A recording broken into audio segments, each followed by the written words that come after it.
বন্ধু, তুমি খাবা এটা? শোনো, তোমার তো পিঠা দেওয়া নিষেধ। তুমি পিঠা খেলে তুমি তো অসুস্থ হয়ে যাবা। বন্ধু, তুমি দাঁড়াও, দিচ্ছি অল্প একটু দেই। নাও, কিন্তু আর দেবো না, ঠিক আছে?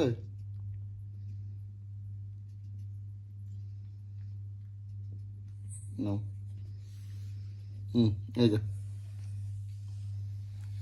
রাখো। হুম, বাট আর কিন্তু পাবা না, আর দেবো না। আর না, আর না, ঠিক আছে? তুমি আর নিও না। তুমি যাও, ঘুমায় পড়ো। বন্ধু ঘুমাবো, তুমি ঘুমায় পড়ো। হ্যাঁ, বন্ধু খাই। হুম, চলো।